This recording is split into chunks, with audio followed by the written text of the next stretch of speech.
Just like a walk on a Sunday in the park, as he turns and turns the double arm, coming back up, straight up and down, look at that.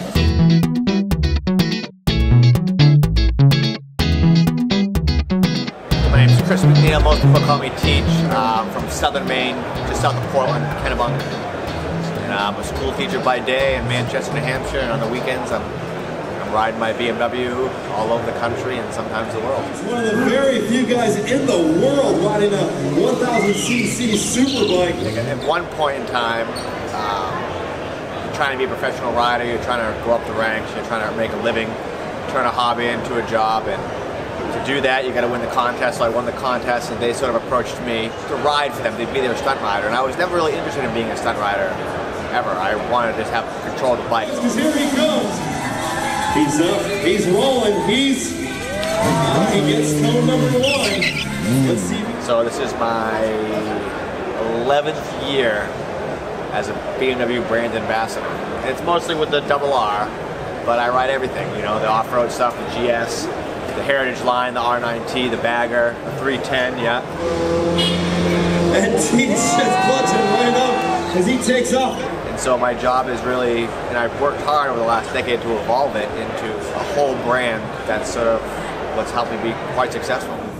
Back down to that far end, straight up and down, rolling. My favorite style is loose, fast, and aggressive. In the corner this time. Look at that rolling all.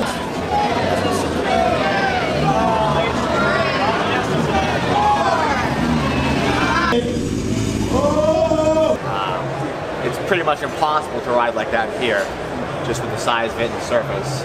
But my background would be racing.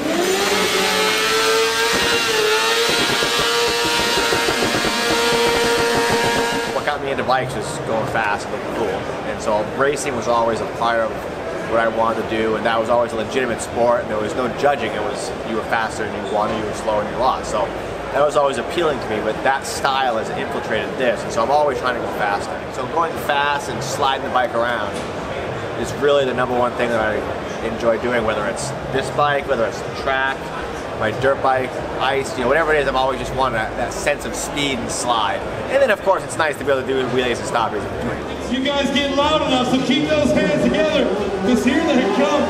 Teach on the G310R. This is probably the only S1000RR stunt bike in the world that's pretty much stock. I mean, there's a couple other guys riding them pretty well.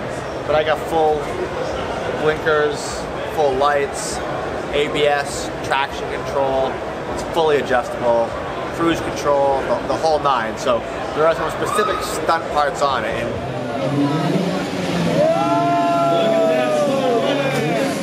so really the most important thing on a stunt bike these days, it's really 3 things. You gotta have the sprocket. It's a 62 tooth sprocket. The premise behind it is not to wheelie, the premise is to slow the bike down. It does 100 miles an hour in first gear. So I'm riding like this. So I could have a stock gear, like that 310 stock, I could have a stock geared bike, but it would be a lot of oomph, a lot harder on the clutch and harder to control on a slow speed. So that's really just to slow the bike down. You have the handbrake, which is a totally separate brake going to the rear disc, which is a larger disc than normal. That's like the most common sort of stunt part now. We have bigger brakes. You need a lot of rear brake to really control what you're doing. And then the idle, just to do some of the no-handers and the circles and whatnot, the technical stuff. But other than that, everything else is optional. Don't really need a cage. I ride with a cage, without a cage. I don't have a 12 bar. That's sort of like, in many ways, the New York sign of respect. You know, back in the day, it was like the chrome dome. Like, how many blocks you got the chrome dome. It's instant recognizable respect, and you didn't roll the chrome dome unless you had the blocks, you know, and you were going to get called out. That's how it should be. We'll see you guys all over our BMW 10 This is my version of the real deal.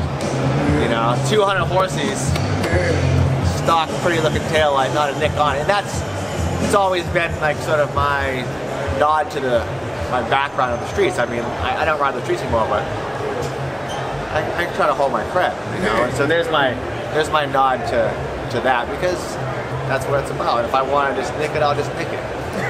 You know. But you know, you got something like this. This is optional. A little foothold, a bigger seat, a different different grip, makes a little bit. The dented tank, which I barely ever sit on. I got the full upper, stock upper, stock brakes, and I got the converti bars, which I put these on almost any bike anyways because they just make a bike more comfortable. But it's really the gearing, the handbrake, and the idle. And to that point though, that 310 bone stock. Oh, and Teach all the way down to the turns over there. And again, you see that, look at him keeping his feet up, making it look nice and easy. Teach clutching up first. He's gonna bring it around to the left, right here in the middle. Here comes Aaron twice. Both these guys getting dangerously close out here. Look at that, working together to not run each other over as they cross paths. New York City, put your hands together for your XDS Street. Nothing. No idle, no nothing, no gear, no extra brakes, no nothing. So you can see you can do a lot of the same stuff. Teach McNeil.